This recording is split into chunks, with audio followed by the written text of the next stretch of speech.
আল্লাহর নবীর সাহাবী আপনার হযরতে বিলাল, তিনি আপনার কারাগারে আপনার বন্দী যখন হয়ে যায়, আপনার কারাগার থেকে বের হয় না, কারাগার থেকে বের হতে পারে না, কিন্তু নবীর হাদিস শুনবে। আল্লাহর নবীর নূরানি চেহারা তিনি আপনার দেখতে চান।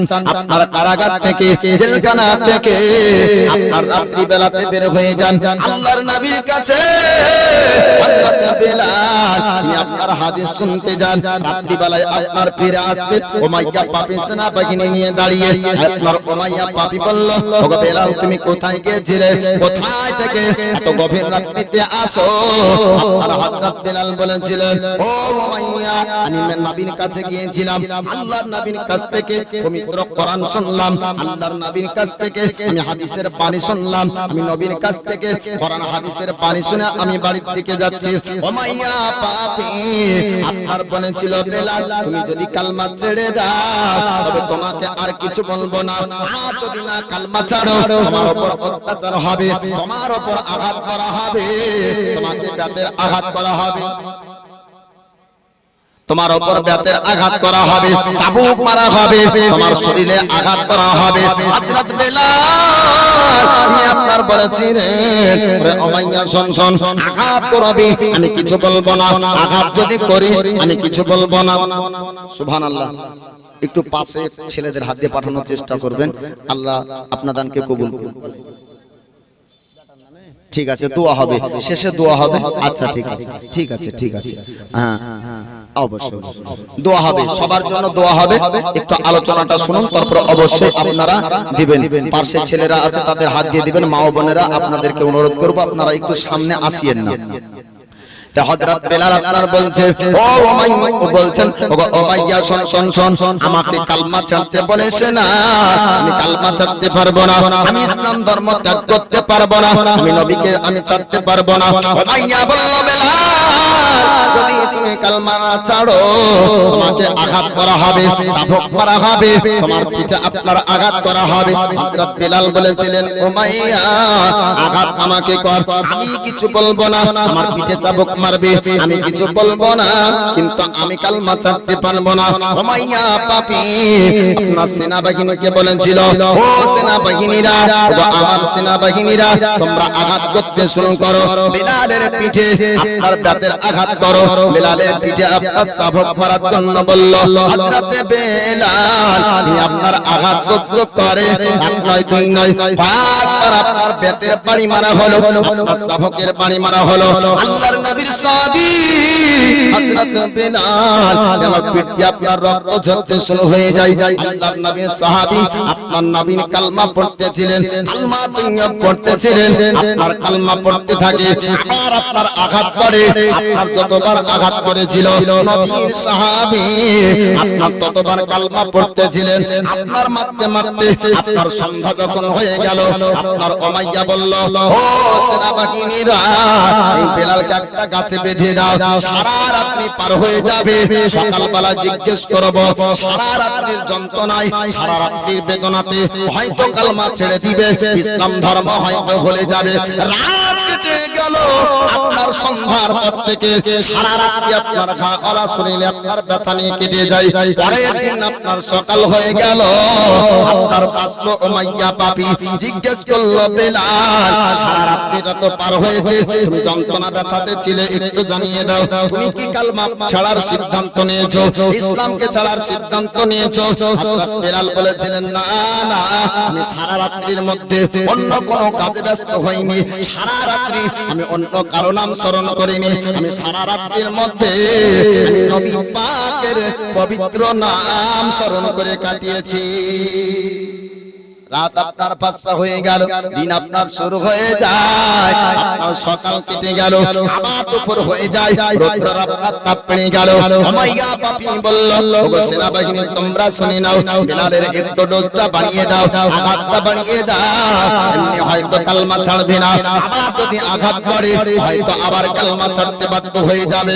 হযরত বেলালকে আবার আঘাত করা হলো, হযরত বেলালের বেলালের শরীর দিয়ে আপনার রক্ত ঝরতে শুরু হয়ে গেল।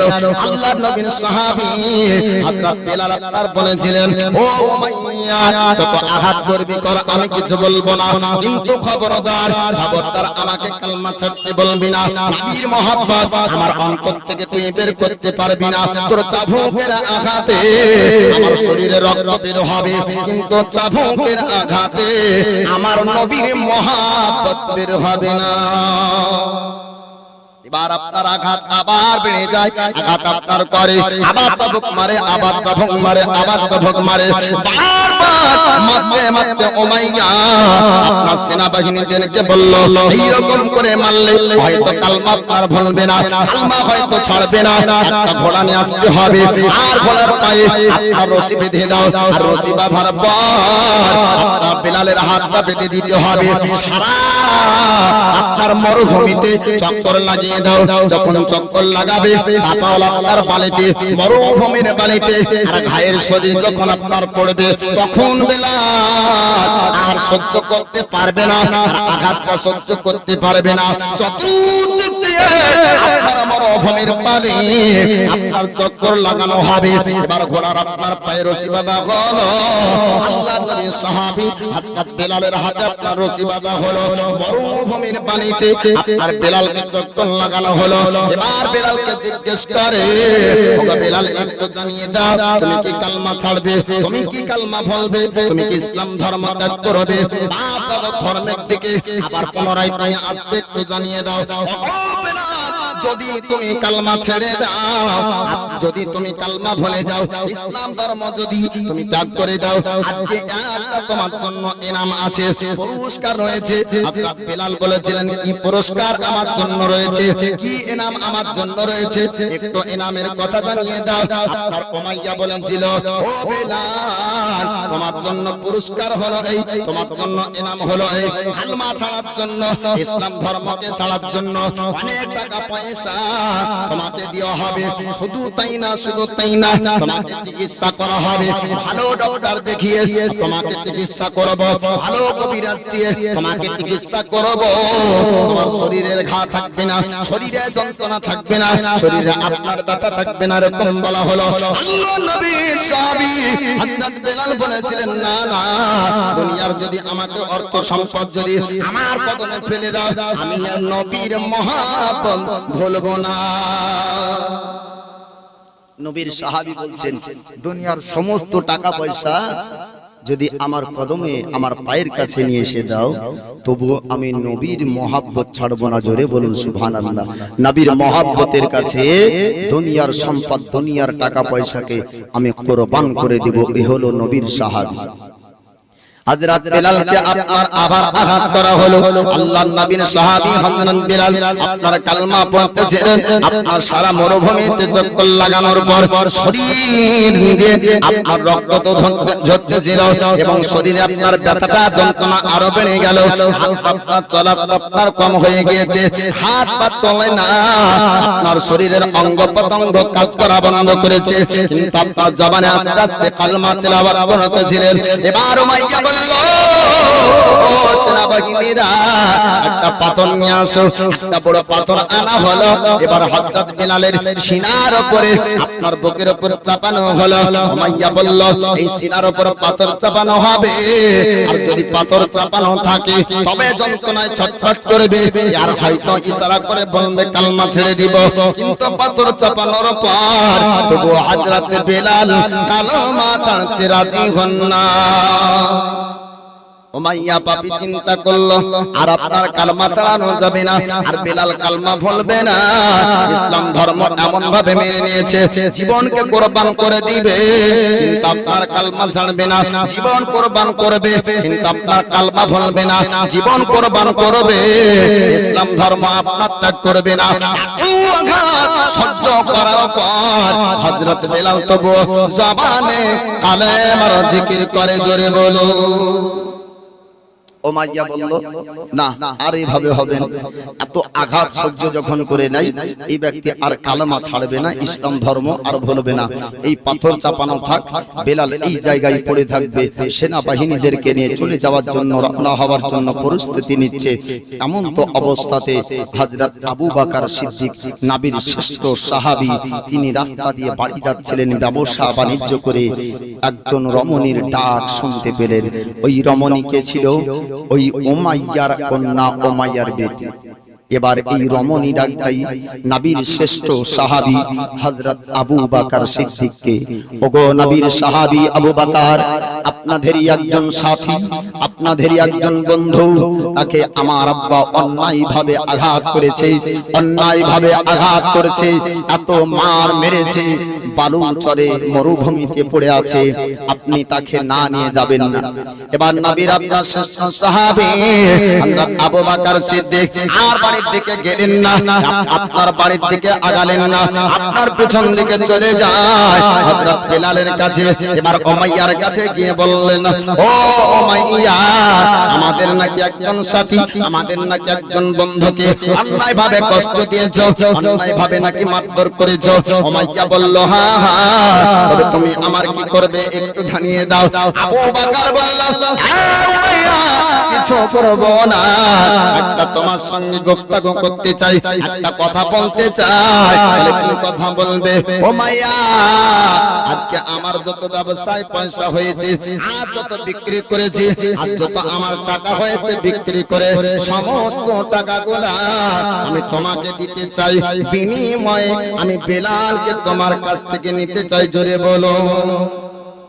একজন মুসলমান আর একজন মুসলমানের কত আপন দেখে বলছে, আজকের ব্যবসার সমস্ত টাকা তোমার হাতে দিয়ে দেব, বিনিময়ে তুমি বেলালকে আমাকে দিয়ে দাও। এবার আল্লাহর নবীর সাহাবী হযরত আবু বকর সিদ্দিক তিনি আপনার কথা বললেন, উমাইয়া পাপী, আপনার চিন্তা ভাবনা করে দেখলো যে এমনি তো আমি এত আঘাত করলাম, কালমা ছাড়াতে পারলাম না, এত আমার মেরেছি, তবু কালমা ভুলেনি, এত আঘাত করেছি, ইসলাম ধর্ম ছাড়তে রাজি হয়নি, আর যদি বেশি মারি তবে হয়তো তার রূহটা বের হয়ে যাবে, জানটা চলে যাবে, আপনার জীবনটা চলে যাবে, কিন্তু কালমা ছাড়াতে পারবো না, কিন্তু ইসলাম ধর্ম ছাড়াতে পারবো না, তার মধ্যে থেকে নবীর মহব্বত বের করতে পারবো না। উমাইয়া পাপী, আপনার রাজি হয়ে গেল হযরত আবু বকর সিদ্দিকের কাছ থেকে আপনার পয়সা সে নিল। আপনি আবার পরে নবীর শ্রেষ্ঠ সাহাবী আবু বকরকে বলা হলো, ওই দেখো বেলাল মরুভূমির পানিতে শুয়ে আছে, আপনার বুকের উপর পাথর চাপানো আছে। নবীর সাহাবী হযরত আবু বকর হযরত বেলালের কাছে যান, বেলালের কাছে যাবার পরে বলেন, বেলাল একটু জানিয়ে দাও, আমি তোমাকে তো ছাড়াতে এসেছি, আমি তোমাকে নিতে এসেছি, তুমি কোন জায়গায় যেতে চাও, কোন জায়গায় তুমি যাবা? ইশারা করে হযরত বেলাল বলেছিলেন, ওগো আবু বকর, আমি অন্য কোন জায়গায় যাব না, আমি যাব দয়ার নবী মুস্তাফার কাছে।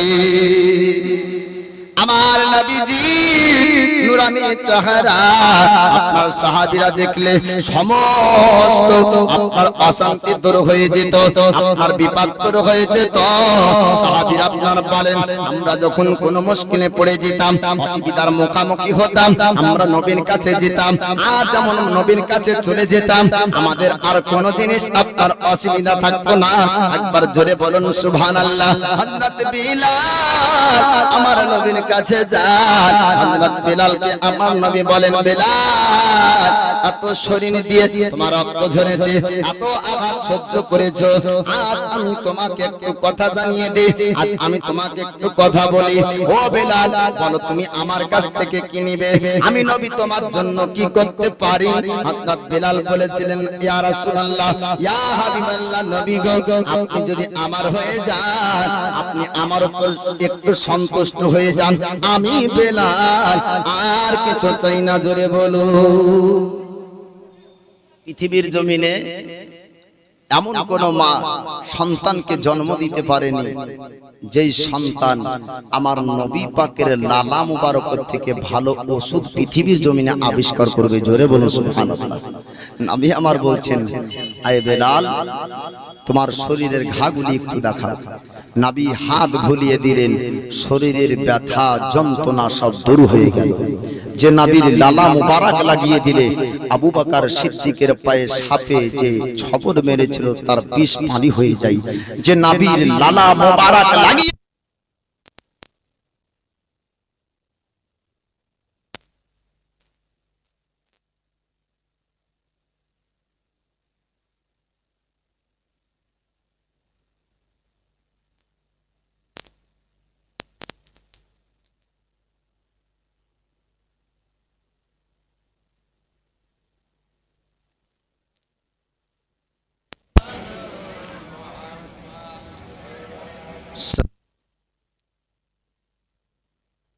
মাদিন সেনে কালো পাক নামে মোহাম্মদ হরদম জবা সেনে কালো শফিআনা মুহাম্মদ সাল্লাল্লাহু তাআলা আলাইহি ওয়াসাল্লাম। নবী পাক সাহেবের আওলাদ সাল্লাল্লাহু তাআলা আলাইহি ওয়াসাল্লামকে আল্লাহ পাক অসংখ্য গুণাবলী দান করেছেন। জি, আল্লাহ পাক নবী পাককে কিয়ামতের দিন শাফাআত নবী করবেন, আর নবীর শাফাআত কবুল করে আল্লাহ পাক তাদেরকে জান্নাত দিবেন। জোরে বলুন সুবহানাল্লাহ। হাদিস শরীফের মধ্যে আছে, নবী যার জন্য সুপারিশ করে দিবেন সে ব্যক্তি কিয়ামতের দিন জান্নাতি হয়ে যাবে। নবী পাক দুনিয়ার বুকে 10 জন ব্যক্তিকে জান্নাতি হওয়ার সার্টিফিকেট দিয়েছেন।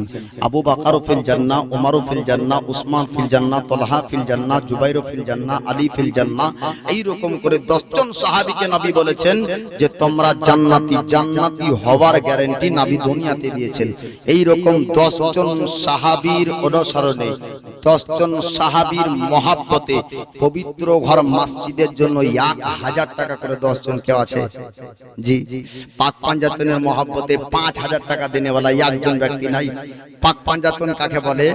পাক মানে হলো পবিত্র, পাঁচ মানে হলো 5, আর তান মানে হলো শরীর।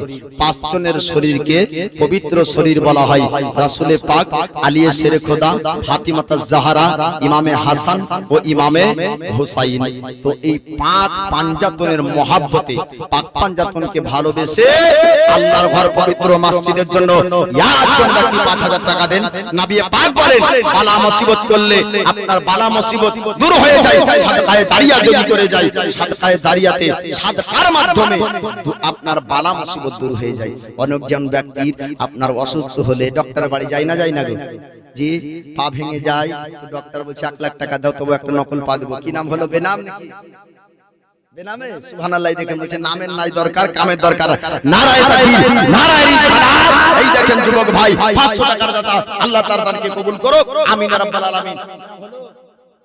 সুবহানাল্লাহ। এই দেখেন আরো বেনামে আল্লাহর প্যারা বান্দা মসজিদকে ভালোবেসে, পাক পাঞ্জাতনের মহব্বতে, সাহাবীর মহব্বতে আপনার মসজিদে 1000 টাকার দান করেছে। নারায়ে তাকবীর, নারায়ে রিসালাত, মাসলাকে আলা হযরত উলামা আহলে সুন্নাত। এই দেখেন দানকারী দাতাগণ বলেন জিন্দাবাদ, আমিন ইয়া রাব্বাল আলামিন। এই দেখেন আল্লাহ তাদের দানকে কবুল করুক, রিজি রোজগারে বরকত দান করুক, হায়াতে বরকত দান করুক, আল্লাহ বালা মুসিবতকে দূর করুক, বিপদ আপদ থেকে আল্লাহ হেফাজত রাখুক। আমি বলতেছিলাম যে দান করলে আপনার বালা মুসিবত দূর হয়ে যায়। কোন মানুষের আপনার যদি অসুস্থ হয়, যদি আপনার পা ভেঙে যায়, ডক্টর বলবে আমার টেবিলে 1 লক্ষ টাকা জমা করো, তবে তোমাকে একটা পা দিব। তারপরে ওই পাটা আপনার নকল পা হবে। একটা চোখ নষ্ট হয়ে গেলে ডক্টর বলে 1 লক্ষ টাকা জমা করো, তোমাকে একটা চক্ষু দেওয়া হবে। তারপরে ওই চোখটা অরিজিনাল না, ওই চোখটা আপনার নকল দেবে।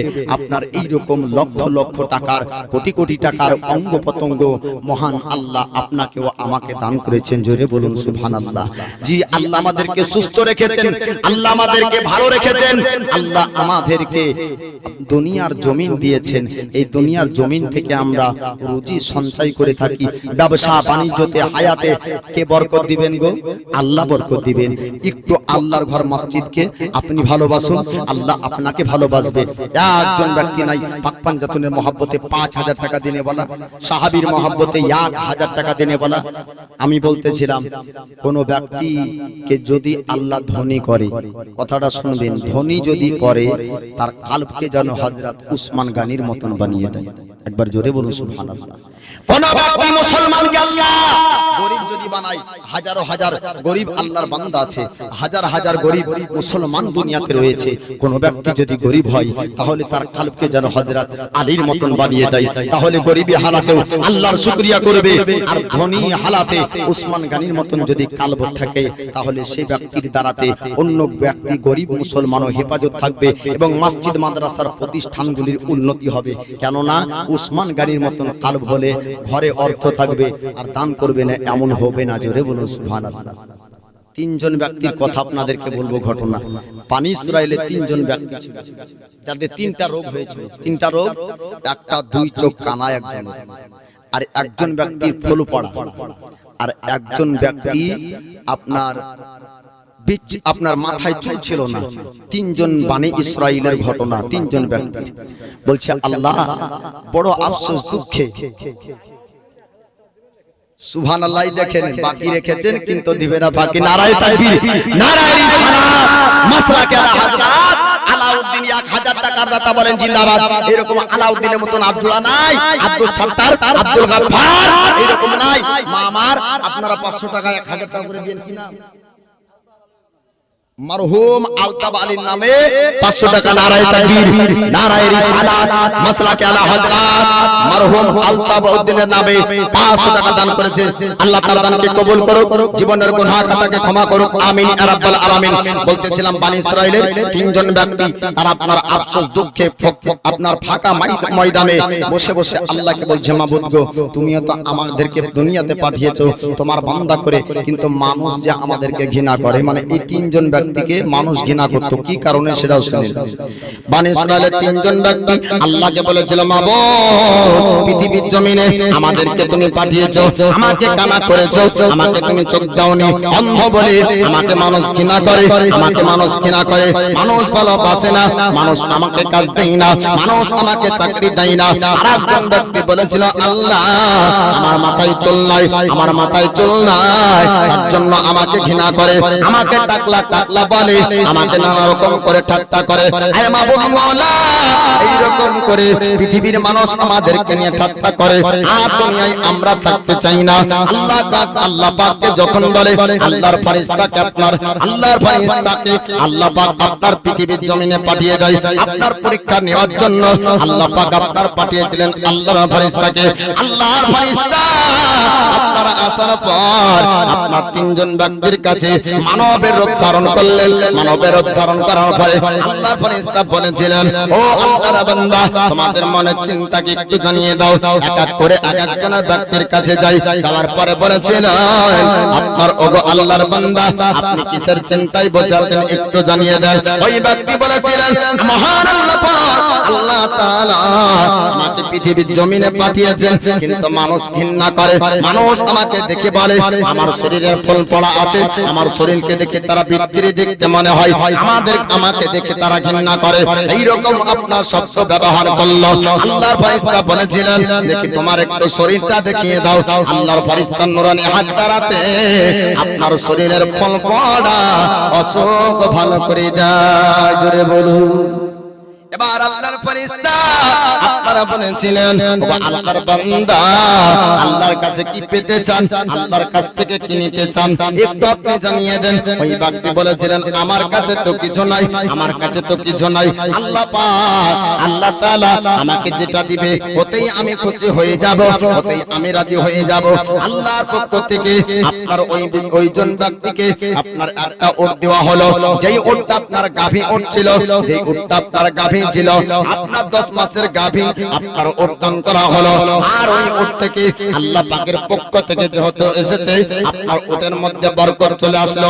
আল্লাহর ফেরেশতা আবার দ্বিতীয়জন ব্যক্তির কাছে যায়, যে ব্যক্তি আপনার যে ব্যক্তির মাথায় চলছিল না, ওই ব্যক্তির কাছে গিয়ে আল্লাহর ফেরেশতা বলল, ও আল্লাহর বান্দা, একটু তুমি জানিয়ে দাও তোমার মনের দুঃখ কিসের, মনের চিন্তা কিসের, মন খারাপ করে কেন বসে আছো? ওইজন ব্যক্তি বলেছিল, আল্লাহ পাক আল্লাহ তাআলা পৃথিবীর জমিনে আমাকে পাঠিয়েছে, কিন্তু মানুষ আমাকে দেখে ঘৃণা করে, মানুষ আমাকে দেখে ঠাট্টা করে, নানা রকম শব্দ আমার জন্য ব্যবহার করে। আমি মনের আঘাতে, মনের দুঃখে আমি বাড়ি ঘর ছেড়ে দিয়েছি, আমি বাড়ি ঘর ত্যাগ করে দিয়েছি, আর গ্রামের মধ্যে প্রবেশ করব না, আর মহল্লার মধ্যে আর যাব না, আর গ্রামে যাব না, খোলা আকাশের নিচে আমি ময়দানে জীবন যাপন করব। আমার জীবনকে আমি শেষ করে দিতে চাই, আমার জীবন শেষ করার সিদ্ধান্ত নিয়ে নিয়েছি। আল্লাহর ফেরেশতা আপনার বলেছিলেন, না না এমনটা করবে না, তোমার একটু মাথাটা দেখিয়ে দাও।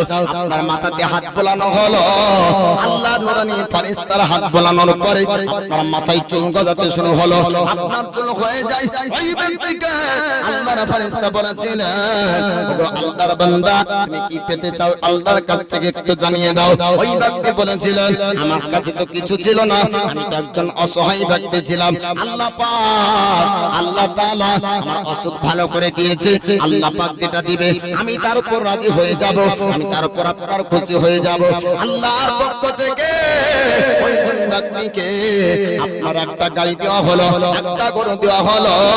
আপনার যে গরুটা আপনার গাভী ছিল, ওই গরু দেওয়ার পরে তৃতীয় জন ব্যক্তির কাছে আল্লাহর ফেরেশতা চলে যায়। আল্লাহর ফেরেশতা যাওয়ার পর আপনার বলেছিলেন, ও আল্লাহর বান্দা, তোমার মনটা কেন খারাপ, তোমার মনটা কেন খারাপ একটু জানিয়ে দাও। আল্লাহর বান্দা বলেছিল, ও আল্লাহর বান্দা আপনার বলেছিলেন, আমাকে আল্লাহ পাক পৃথিবীর জমিনে পাঠিয়েছেন, কিন্তু দুই চোখ আমাকে দেয়নি, দুনিয়ার আলো আমি দেখতে পাই না, দুনিয়া আমার কাছে অন্ধকার, রাত আর দিন আমার কাছে একই মনে হয়।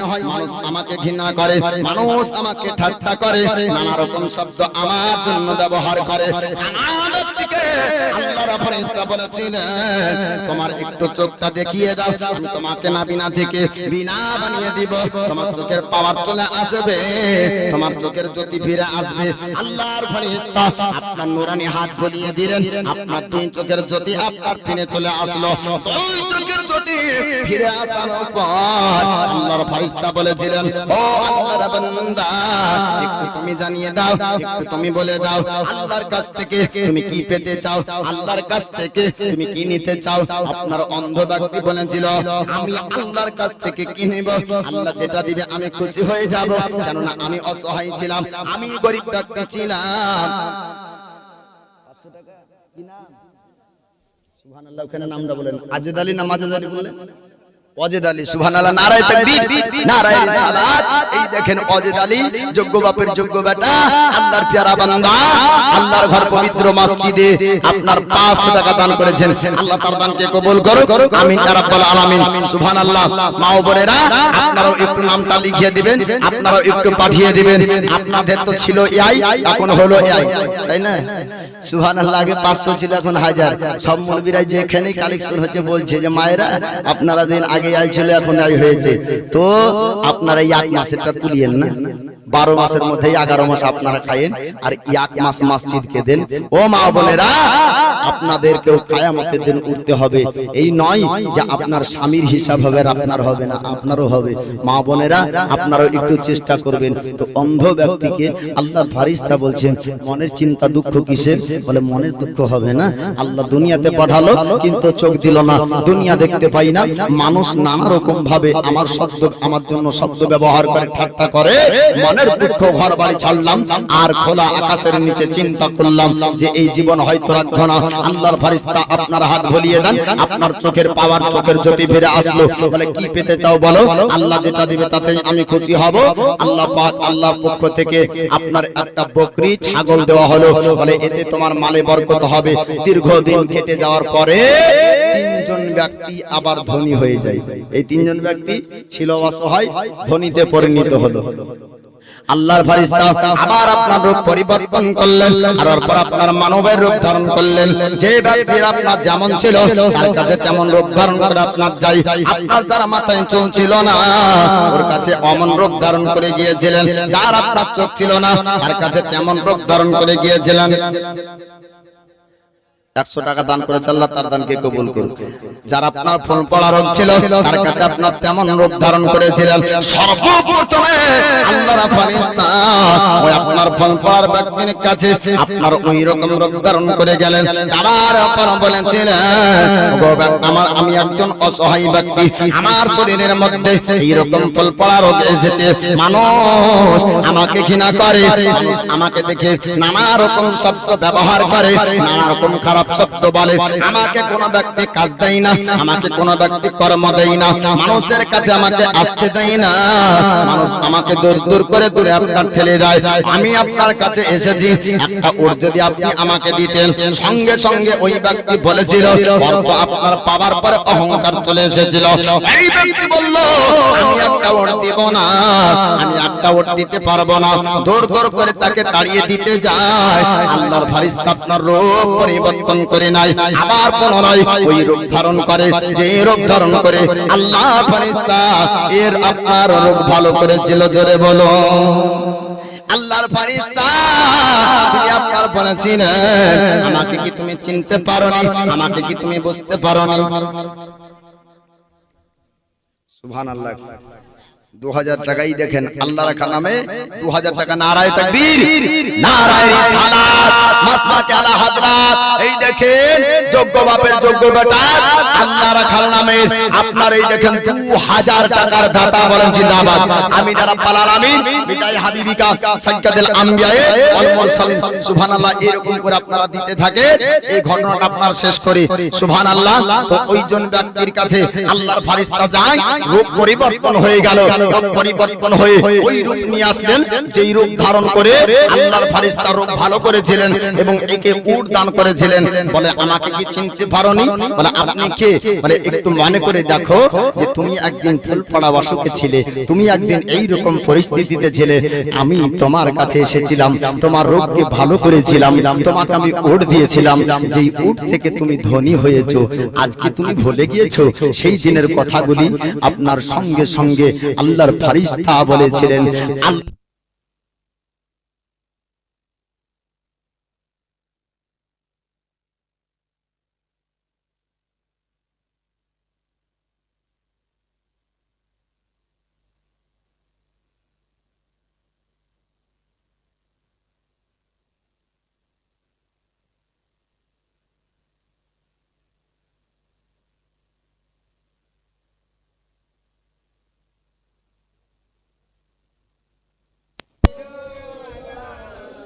অল্প করে দিও।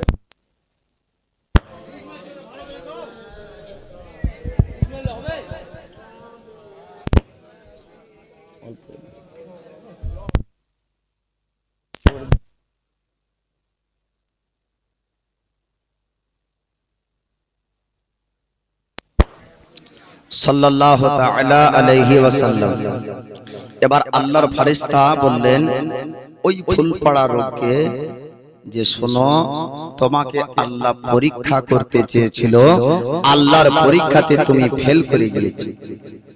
দ্বিতীয় জন ব্যক্তির কাছে যার মাথায় চুল ছিল না, মানুষ ঘৃণা করত, ওই রকম রূপ ধারণ করে আল্লাহর ফেরেশতা যায়। আল্লাহর ফেরেশতা আপনার যাওয়ার পর ওই ব্যক্তির কাছে যায়, বলে, আমার মাথায় চুল নাই, তার জন্য মানুষ আমাকে ঘৃণা করে, আমাকে একটা গাভী দাও, আমাকে একটা গরু দাও, আমাকে একটা গরু দাও। আপনার ওই ব্যক্তি বলল, না না, একটা গরু দেওয়া হবে না। দূর দূর দূর দূর করে আপনার তাড়িয়ে দেয়। আল্লাহর ফেরেশতা আমার রূপ পরিবর্তন করে আপনার ওই রূপ নিয়ে আসেন, যে রূপ ধারণ করে আপনার এই ব্যক্তির রূপ ভালো করেছিলেন। এই ব্যক্তির অসুখকে আপনার আল্লাহর ফেরেশতা ভালো করেছিলেন। আল্লাহর ফেরেশতা বলেন, আমাকে কি চিনতে পারো না, আমাকে কি বুঝতে পারোনি? বলে, আপনাকে তো চিনতে পারলাম না, আপনাকে তো বুঝতে পারলাম না। আল্লাহর ফেরেশতা আপনি আপনার বলেছিলেন, ও আল্লাহর বান্দা, তোমাকে আল্লাহ পাক আল্লাহ তাআলা পৃথিবীর জমিনে একটা রোগ দিয়ে আপনার দুনিয়াতে পাঠিয়েছিল, তোমার মাথায় চলছিল না, আপনার তোমাকে ঘৃণা করত মানুষ। আমি তোমার রব ভালো করেছিলাম এবং তোমাকে আমি গরু দিয়েছিলাম, যে গরু থেকে তুমি বড় লোক হয়েছো, ধনী হয়েছো। আল্লাহর পরীক্ষা ছিল, আল্লাহর পরীক্ষায় তুমি পাস করতে পারোনি, আল্লাহর পরীক্ষাতে তুমি এখন ফেল করে গিয়েছো। আবার দ্বিতীয়জন ব্যক্তির কাছে আল্লাহর ফেরেশতা আপনার ওই রকম রূপ ধারণ করলেন, যেমন আপনার দুই চোখ তার ছিল না, দুই চোখ আপনার না থাকার নাবিনা হয়ে আপনার ওই ব্যক্তির কাছে আল্লাহর ফেরেশতা যান। আল্লাহর ফেরেশতা আপনার বলেছিলেন, আমি তো দুই চোখে দেখতে পাই না, মানুষ আমাকে কাজকর্ম দেয় না, মানুষ আমাকে কাজে নেই না, একটু তোমার কাছে সাহায্যের জন্য এসেছি, আমাকে তুমি একটা বকরি দান করো, আমাকে একটা ছাগল দান করো। ওই ব্যক্তি আপনার বলেছিলেন, অবশ্যই আপনাকে দিব আমার ছাগল, কেননা আপনার মতন আমিও একদিন নাবিনা ছিলাম। জোরে বলো আল্লাহর ফেরেশতা পরিবর্তন করলেন। আল্লাহর ফেরেশতা বললেন, ও আল্লাহর বান্দা, আপনার মতন আরো দুইজন ব্যক্তির উপর পরীক্ষা হলো, আল্লাহর পরীক্ষাতে তারা দুইজন ফেল করে গিয়েছে, কিন্তু আপনি ফেল করলেন না, আপনি অতীতকে ভুললেন না, আপনার এখনো অতীতটা মনে আছে, অতীতে আপনি আমার মতন ছিলেন, আপনি অতীত ভুলে যাননি, আপনি ধনী হওয়ার পরে গরিবীটাকে আপনি ভুলে যাননি, তার জন্য আল্লাহর পরীক্ষায় আপনি পাস করে গিয়েছেন। আপনার মালের কমতি হবে না, আপনি আর কোনোদিন অসহায় হবেন না, আর কোনোদিন গরিব হবেন না। আল্লাহর পরীক্ষায় আপনার পাস করার পর এই ব্যক্তি আপনার মালিকের নিসাব আপনার ধনী হয়ে থেকে গেল। আল্লাহর পরীক্ষায় ফেল করে ওই দুইজন ব্যক্তি আবার ধ্বংস হয়ে গিয়েছিল। পাস করে এই ব্যক্তি আপনার আর অসহায় হলো না, যেমনকার মাল তেমন থেকে গেল, কিন্তু ওই দুইজন ব্যক্তি ধ্বংস হয়ে গিয়েছিল। আজিজানে মুহতারাম, আল্লাহ পাকের পরীক্ষা বিভিন্ন দিক দিয়ে হতে পারে, আর আল্লাহ পাকের দয়া বিভিন্ন দিক দিয়ে হতে পারে। কোন রাত্রির কোন সময়তে কোন জায়গায় আল্লাহর রহমত আল্লাহর বরকত আপনার ঘরে চলে আসবে কেউ জানে না বাপ। আর কোন পরীক্ষা কোন দিক দিয়ে আল্লাহ আপনার উপর অসন্তুষ্ট হয়ে যাবে এটাও কেউ জানে না। যদি কোনো ব্যক্তি দেওয়ার মতন সমর্থ থাকেন, একজন ব্যক্তি হাত উঠিয়ে বলেন আমার কাছে, সে বলেন 2000 নগদ, 3000 বাকি হোক, 3000 নগদ, 2000 বাকি হোক, পাক পাঞ্জাতনে মহব্বতে আল্লাহর ঘর পবিত্র মসজিদে 5000 টাকা দিনে বলেন, আল্লাহকে সন্তুষ্টি করার জন্য, আল্লাহকে খুশি করার জন্য, আল্লাহকে রাজি করার জন্য। এরকম যদি কেউ থাকেন, একজন ব্যক্তি একটু হাত উঠিয়ে বলেন 5000 টাকা দিনে বলেন। জি, এই দুনিয়া ছেড়ে চলে যেতে হবে বাপ, কিন্তু মসজিদে দান করবেন।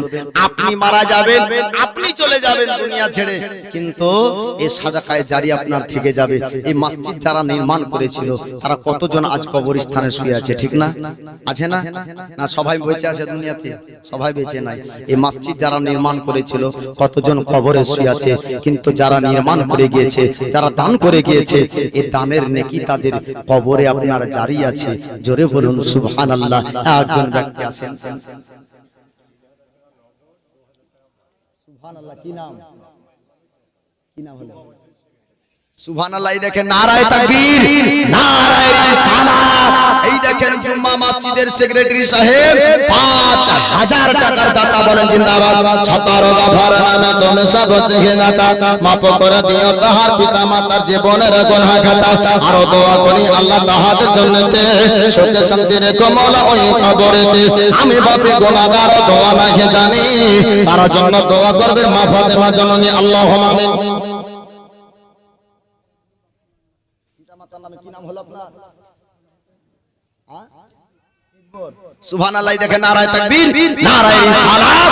এই দেখেন একবার আরে 500 টাকার দাতা পিতা মাতার জন্য, আমিন ইয়া রাব্বাল আলামিন। বিদায় হাবিবিকা সাইয়্যিদুল আমবিয়া ওয়াল মুরসালিন। সেক্রেটারি জুড়া হবে না গো, সভাপতি নাই, গ্রামে আর কোন ব্যক্তি নাই যে সেক্রেটারি জুড়া হবে 5000 টাকা দিনে বলা।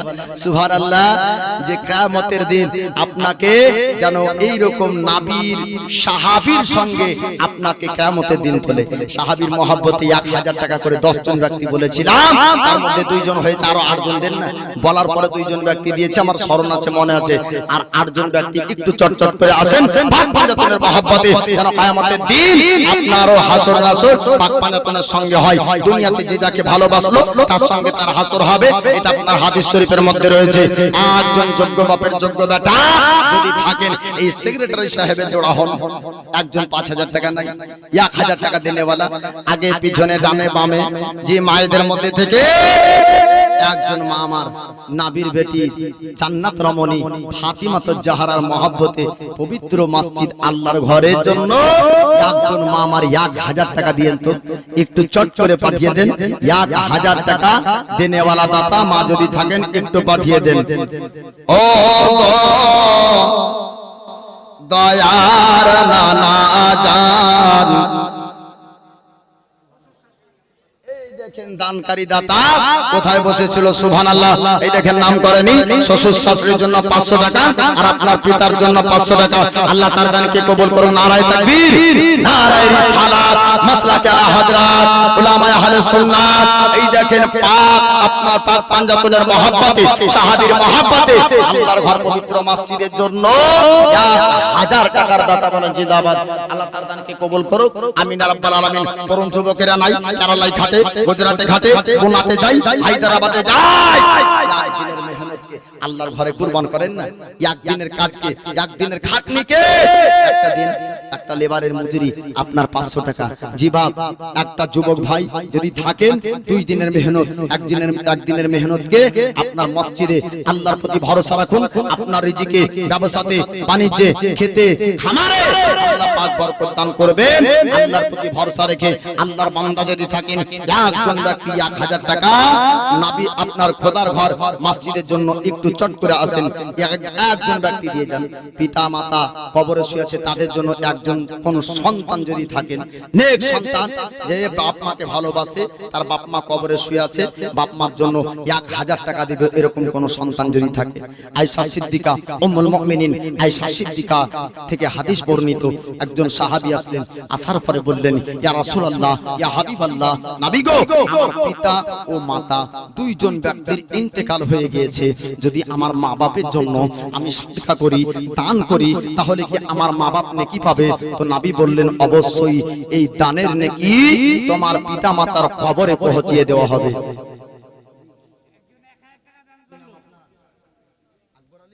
সুবহানাল্লাহ, নারায়ে তাকবীর, নারায়ে রিসালাত, মাসলাকে আলা হযরত। কমসে কম তাকবীরটা একটু জোরে দেন তো, নেকি পাবে। নারায়ে তাকবীর, নারায়ে রিসালাত।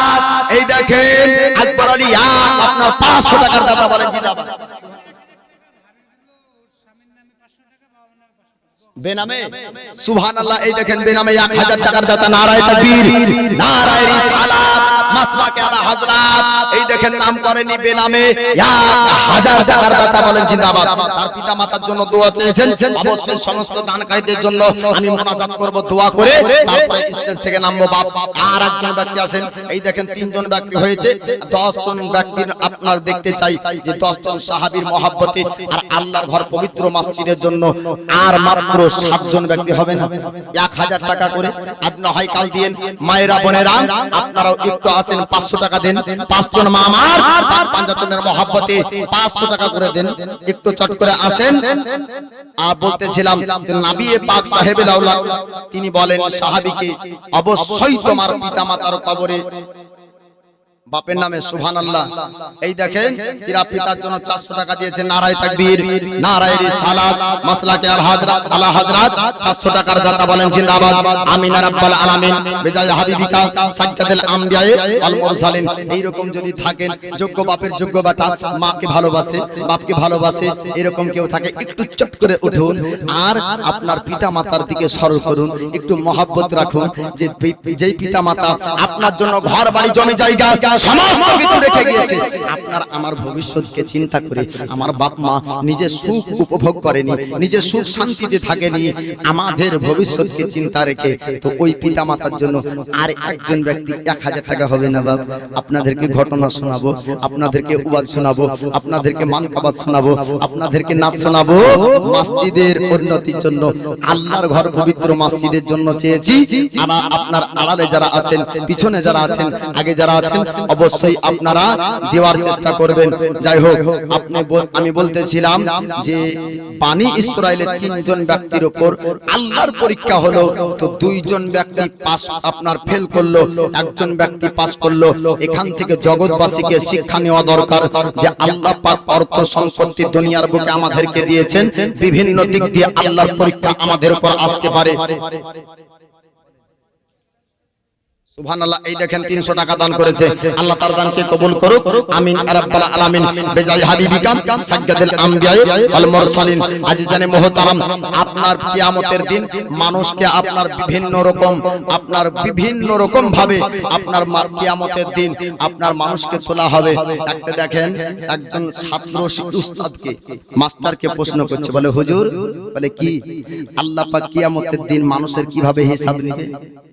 তো প্রশ্নের উত্তর না দিয়ে সুবহানাল্লাহ কি নাম, এই দেখেন 600 টাকা, নাম বলতে হবে না, নারায়ে তাকবীর, নারায়ে রিসালাত, মাসলাকে আলা হযরত।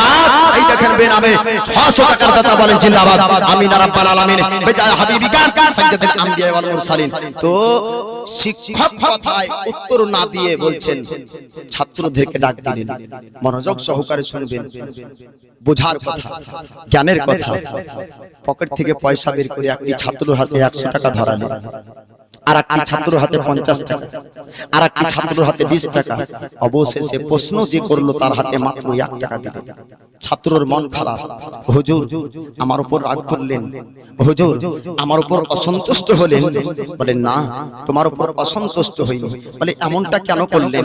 আপনি সবাইকে বেশি বেশি টাকা দিলেন, আমাকে 1 টাকা দিলেন। শিক্ষক বললেন, এই টাকাগুলি তোমরা মনের ইচ্ছায় খরচ করবে, আগামী কাল আমার কাছে এসে হিসাব দিতে হবে। সেই দিন অতিবাহিত হয়ে গেল, পার হয়ে গেল। পরের দিন একটি লোহার তাবাকে জ্বলন্ত আগুনের উপর চাপিয়ে দিয়ে শিক্ষক বললেন ছাত্রদেরকে, আমি যাকে 100 টাকা দিয়েছিলাম তার উপর চেপে যাও। সুবহানাল্লাহ। কি নাম?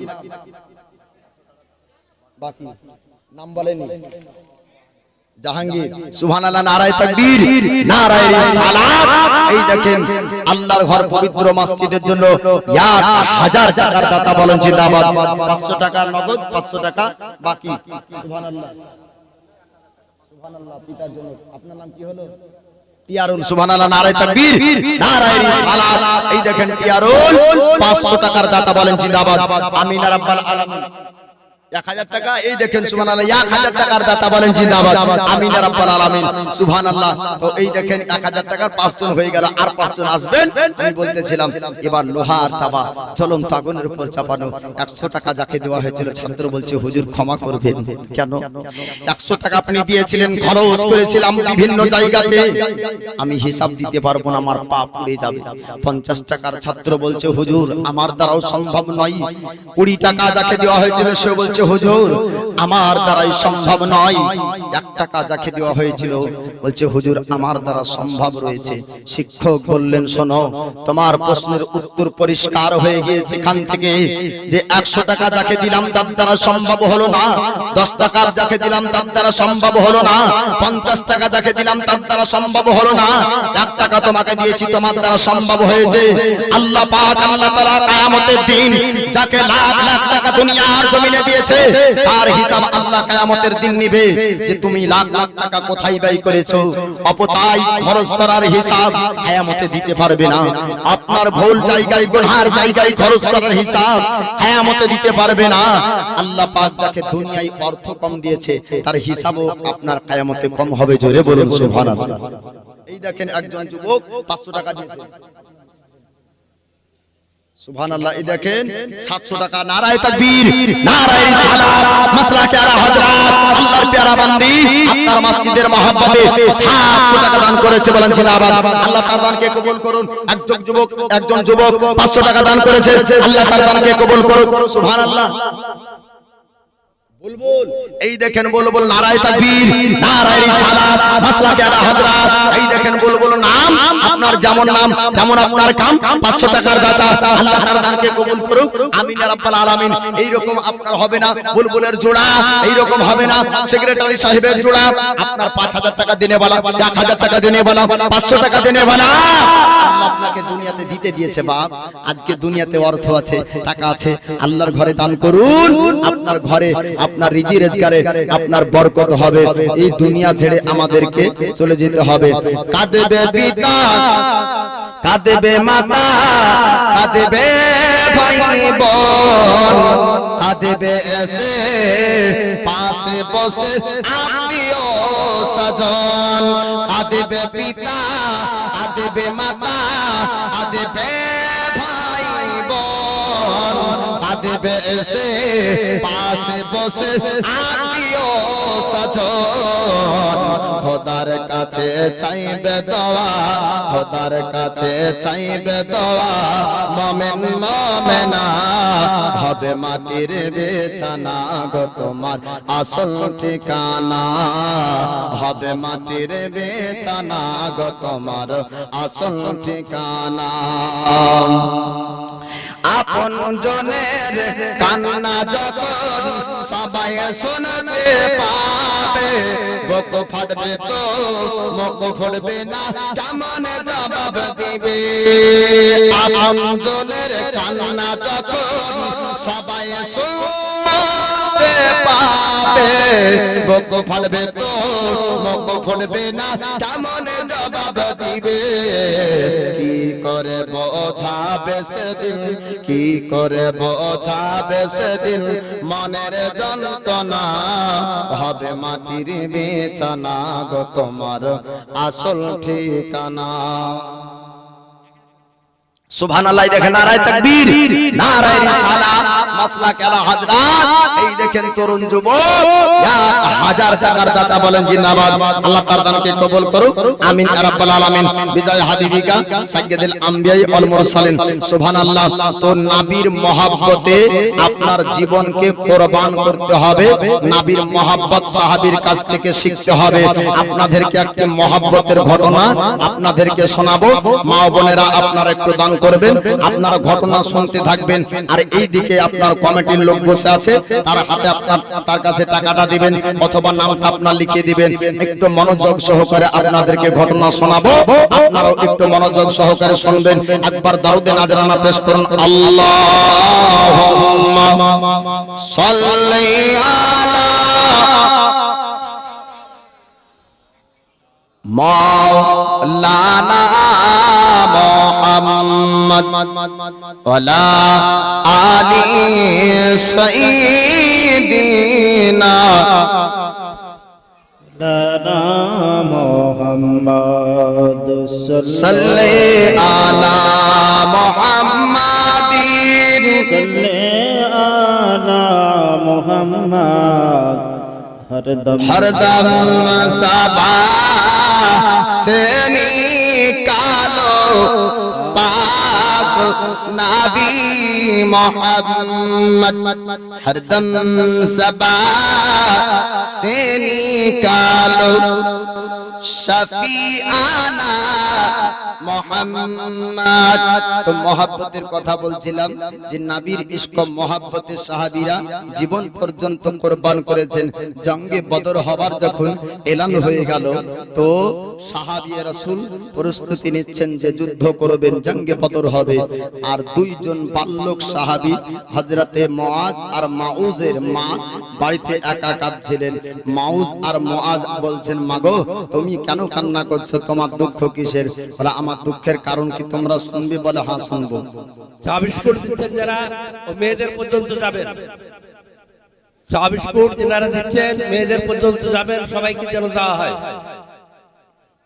এবার আল্লাহর নবী সাহাবী আপনার বাল্যক সাহাবী মুআদ আর মাউদ দুইজন সাহাবী আপনার বাল্যক ব্যক্তি তারা আপনার বলেছিলেন ওগো মা জননী একটু জানিয়ে দেন আপনার চোখের কান্নার কারণ আমি তো বুঝতে পারলাম না আমরা জানতে পারলাম না ও মা জননী আপনাকে আজ পর্যন্ত এই রকম কান্না করতে আমরা কোনোদিন শুনিনি আজ পর্যন্ত কান্না করতে দেখিনি ওগো মা জননী আপনি কেন কান্না করেন একটু আপনি জানিয়ে দেন মুআদ আর মাউদের মা তিনি আপনার বলেছিলেন ওগো বেটা তোমরা জানো না তোমরা কি জানো না তোমার আব্বা পৃথিবীর জমিনে আপনার বেঁচে নাই আজ নবীজি এলান করেছেন আপনার জঙ্গে বদরে অংশগ্রহণ করতে হবে আমি পার্শ্ববর্তী মহিলাদের কাছ থেকে শুনলাম তাদের স্বামী নবীর ডাকে সাড়া দিয়ে আপনার জঙ্গে বদরে অংশগ্রহণ করবে তারা এক অপরের মধ্যে আপনার যখন বলা বলি করলো তারা এক অপরের মধ্যে যখন বলল তাদের স্বামী যদি আপনার শহীদ হয়ে যায় তারা আপনার শহীদের স্ত্রী হতে পারবে আল্লাহ পাক আল্লাহ তাআলার কাছে তাদের ইজ্জতটা আপনার বেড়ে যাবে সম্মানটা তাদের বেড়ে যাবে আমি মনে মনে চিন্তা করলাম আজ পৃথিবীর জমিনে আমার স্বামী যদি বেঁচে থাকতো আমিও তাকে পাঠিয়ে দিতাম জঙ্গে বদরে আপনার সেও ব্যক্তি শহীদ হয়ে যেত আর শহীদ যদি সে আপনার হয়ে যেত আমিও শহীদের স্ত্রী হতে পারতাম মুআদ আর মাউদ বলেছিলেন ওগো মা জননী আপনি চিন্তা করবেন না আপনি টেনশন করবেন না আজ যদি স্বামী বেঁচে থাকতো আপনার আমার আব্বা যদি বেঁচে থাকতো জঙ্গে বদরে আপনার চলে যেত আর জঙ্গে বদরে অংশগ্রহণ করতো আর যদি শহীদ হতো আপনি শহীদের স্ত্রী হতেন আপনি শহীদের বিবি হয়ে কিয়ামতের দিন উঠতেন কিন্তু আপনার দুটো ছেলে আছে আপনি একটু আমাদেরকে তৈরি করে দেন আমরা যাব জঙ্গে বদরে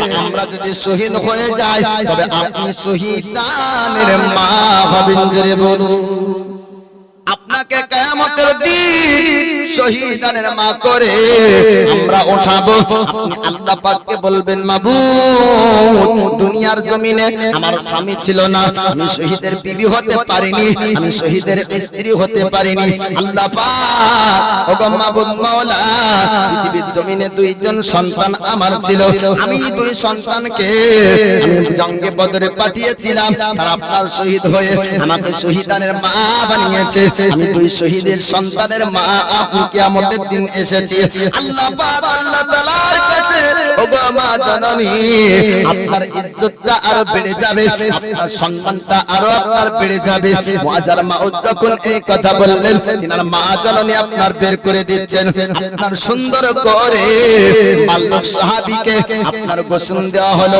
বাল্যক সাহাবীকে আপনার আতর সুরমা লাগিয়ে দেয় আতর সুরমা লাগিয়ে দেওয়ার পরে হাতে তরবারি আপনার মা জননী আপনার তুলে দেয় আর মা জননী আপনার যখন জঙ্গে বদরে পাঠাচ্ছেন আপনার সন্তান কি বলে ও মুআদ ও মাউদ তুমি শুনে না যদি তোমরা আমার কাছে ফিরে আসো আমি মা যতটা খুশি হব তার থেকে বেশি খুশি হব যদি তোমরা জঙ্গে বদরে শহীদ হয়ে যাও জোরে বলুন সুবহানাল্লাহ আপনার দুনিয়ার কোন মা এমনটা আপনার বলতে পারে না আপনার দুনিয়ার মা এমনটা আপনার বলবে না যে সন্তান যদি আমার কোলে ফিরে আসে আমি আপনার খুশি হব না পৃথিবীর মা সমস্ত মা বলবে আপনার সন্তান যদি কোলে আসে মা আপনার জননী বেশি খুশি হয়ে যায় কিন্তু মুআজ্জার মাউদের মা তিনি আপনার বলতেছেন আমার কোলে যদি তোমরা ফিরে আসো আমি মা অতটা খুশি হব না যতটা আপনার খুশি হব জঙ্গে বদরে যদি আপনার শহীদ হয়ে যাও এই রকম করে আপনার বিদায় দেওয়া হলো আল্লাহর নবীজি সাহাবীদের আপনার কাতার ঠিক করছেন আর কাতারের মধ্যে নবী আমার লক্ষ্য করলেন দুইজন ব্যক্তিকে দেখা যায় যারা আপনার উপযুক্ত বয়সের ব্যক্তি ছিল না বাল্যক সাহাবী ইনাদেরকে দেখতে পায় আমার রহমতের নবী ডাক দিয়ে বলেছিলেন ও মুআদ ওগো মাউস তোমরা শুনে না, আমি নবী পাক বলেন আমার কাছে তোমরা আসো। ওই দুইজন ব্যক্তি নবীর কাছে যান। আল্লাহর নবীজি তিনি আপনার বলেছিলেন তোমরা তো বালক ব্যক্তি, তোমরা তো অল্প বয়সের ব্যক্তি, কিসের জন্য তোমরা কাতারে অংশগ্রহণ করেছো, তোমরা কিসের জন্য এসেছো? ওই বালক সাহাবী বলেছিলেন ইয়া রাসূলুল্লাহ, ইয়া হাবিবাল্লাহ নবীজি আপনার কাছে এসেছি, আমরা জঙ্গে বদরে অংশগ্রহণ করতে চাই, আমরা জঙ্গে বদরে আমরা শহীদ হতে চাই, আমার মার ইচ্ছাকে পূর্ণ করব, মার মনের বাসনাকে আমরা পূর্ণ করতে চাই। আল্লাহর নবীজি তিনি আপনার বলেছিলেন ওগো বালক ব্যক্তিরা তোমরা এরকম জিদ করো না, তোমরা এমনটা করো না, না তোমাদেরকে যেতে দেওয়া হবে না। আপনার বালক সাহাবীরা বলেছিলেন ইয়া রাসূলুল্লাহ, ইয়া হাবিবাল্লাহ নবী গো, আমার মা জননীকে আমরা খুশি করতে চাই, মা চোখের পানি আমরা দেখতে পারবো না, মা মন খারাপ করবে। ইয়া রাসূলুল্লাহ, ইয়া হাবিবাল্লাহ নবী গো, ওটা আমাদের সহ্য হবে না, তার জন্য আমরা আপনার কাছে এসেছি। ইয়া রাসূলুল্লাহ, ইয়া হাবিবাল্লাহ নবী গো, আমাদেরকে আপনি বাড়ি ফিরিয়ে দিবেন না, আমাদেরকে বাড়ি আপনার তাড়িয়ে দিবেন না। আল্লাহর নবী দুই ভাইয়ের মধ্যে আপনার বড় ভাইকে বললেন তুমি জঙ্গে বদর যেতে পারো, তোমাকে যাবার ইজাজত আমি রাসূলুল্লাহ দিলাম। একবার বলেন না সুবহানাল্লাহ। দুই ভাইয়ের মধ্যে এক ভাইয়ের ইজাজত অনুমতি নবী দিয়ে দিলেন, নবীর কথা আপনার মিথ্যা হবে না। ছোট ভাইয়ের চোখে আপনার পানি ঝরতে লাগলো। আপনার ছোট ভাই বলে ইয়া রাসূলুল্লাহ, ইয়া হাবিবাল্লাহ নবী গো, আপনি একটু আমাকে জানিয়ে দিন বড় ভাইকে ইজাজত অনুমতি কেন দিলেন? আরে তোমার থেকে বয়সে সে বড়, সে যুদ্ধ করার শক্তি রাখে, যুদ্ধ সেই ব্যক্তি আপনার করতে পারবে। ছোট ভাই আপনার বলেছিলেন ইয়া রাসূলুল্লাহ, ইয়া হাবিবাল্লাহ নবী গো, আমার ভাইয়ের থেকে আমার বাজুতে শক্তি বেশি আছে, আমার বাজুতে ক্ষমতা বেশি আছে। ইয়া রাসূলুল্লাহ, ইয়া হাবিবাল্লাহ নবী গো, একটু আমাদের দুই ভাইয়ের মধ্যে কুস্তি আপনি লাগিয়ে দেন, আমরা দুই কুস্তি করব, কার শরীরে আপনার কত শক্তি আছে একটু পরীক্ষা হয়ে যাবে, একটু আপনার পরীক্ষা হয়ে যাবে। আল্লাহ পাক, আল্লাহ তাআলা আমার নবী পাক সাহেবেরা উনাকে আপনার গায়বের সংবাদদাতা, ইলমে গায়ব আপনার দান করেছেন। জোরে বলুন সুবহানাল্লাহ। নবী পাককে আল্লাহ তাআলা, আল্লাহ পাক আপনার গায়বের ক্ষমতা, গায়বের শক্তি আল্লাহ দান করেছেন। আড়ালকে নবী যেমন দেখতেন আপনার সামনেকে তেমন দেখতেন, ভবিষ্যৎকে আমারও নবী জানতেন। জোরে বলুন। তো নবীর কাছে আপনার এইরকম হতে পারে যে নবী জানতে পারবেন কার শরীরে শক্তি বেশি জানবেন, কিন্তু জজবা বাচ্চা ছেলের জজবা আমার নবী দেখছেন। জোরে বলুন সুবহানাল্লাহ। ছোট ভাই বলছে ইয়া রাসূলুল্লাহ, আমরা একটু কুস্তি করব, আপনি দেখবেন তার থেকে আমার বাজুতে শক্তিটা বেশি আছে। এবার আল্লাহর নবী দাঁড়িয়ে আছেন, দুইজন ভাইয়ের মধ্যে আপনার কুস্তি হবে। ছোট ভাই আপনার বড় ভাইকে বলে ও ভাই একটু আপনি শুনেন, আপনি ইচ্ছাকৃত জমিনে পড়ে যাবে, আপনার সিনার উপর চাপবো আর নবীকে দেখাবো আপনার থেকে আমার শরীরে আপনার শক্তি বেশি আছে। ভাই আমার নবীজি আপনাকে যাওয়ার ইজাজত দিয়েছেন, আপনাকে যাওয়ার অনুমতি দিয়েছেন। নবীর কথা মিথ্যা হবে না, নবী দুনিয়ার বুকে মিথ্যা বলতে পারে না। নবী যেহেতু অনুমতি দিয়ে দিয়েছেন, অতএব আর নবীর কথা মিথ্যা হবে না। আপনি জঙ্গে বদরে অংশগ্রহণ করতে পারবেন। এখনো পর্যন্ত আমার যাবার ইজাজত অনুমতি হয়নি, তাই আপনি ইচ্ছাকৃতভাবে আপনি জমিনে পড়ে যাবেন, আপনার সিনার উপর আমি চেপে যাব আর নবীকে দেখাবো আপনার থেকে আমার শরীরে আপনার শক্তি বেশি আছে। ইচ্ছাকৃতভাবে আপনার বড় ভাই আপনার জমিনে শুয়ে যায়, আপনার সিনার উপর চেপে গেল। ছোট ভাই আমার নবী পাককে ডাক দেন ইয়া রাসূলুল্লাহ, ইয়া হাবিবাল্লাহ নবীজি, আপনি একটু লক্ষ্য করে দেখুন তার থেকে আমার শরীরে শক্তি বেশি আছে, তার থেকে আমার বাজুতে আপনার শক্তি বেশি আছে। আল্লাহর নবী পয়গম্বরে আযম আপনার দোনো ভাইকে, দুইজন ব্যক্তিকে জঙ্গে বদরে যাওয়ার জন্য ইজাজত আপনার অনুমতি দিয়ে দিলেন। দুইজন ব্যক্তি এবার জঙ্গে বদর আপনার অংশগ্রহণ করবে। রাস্তায় যেতে যেতে একজন সাহাবীকে জিজ্ঞেস করলেন, নাম তার আব্দুর রহমান বিন আউফ। আব্দুর রহমান বিন আউফকে বলেছিলেন, ওগো চাচাজান একটু জানিয়ে দেন আবু জেহেল নামক ব্যক্তিকে, আমার নবীর দুশমন আবু জেহেলকে কোথায় পাওয়া যাবে, কোন জায়গায় পাওয়া যাবে? আব্দুর রহমান বিন আউফ অবাক হয়ে গিয়েছিলেন। অবাক হয়ে আপনার জিজ্ঞেস করলেন, ও বালক ব্যক্তিরা, ও মুআযার মাউজ, তোমরা জানিয়ে দাও ওই আবু জেহেলের পরিচয় নিয়ে তোমরা বাচ্চা ছেলে কি করবা একটু বলে দাও। মুআযার মাউজ আপনারা বলেছিলেন, ও চাচা জানে একটু শুনে নেন, আমরা বাড়ি থেকে নিয়াত করে বের হয়েছি, বাড়ি থেকে ইরাদা করেছি ভাই নবীর দুশমন আবু জেহেলকে পৃথিবীর জমিন থেকে মিটাবো, আমরা জঙ্গে বদরে শহীদ হয়ে আমার মা জননীর ইচ্ছা পূর্ণ করব।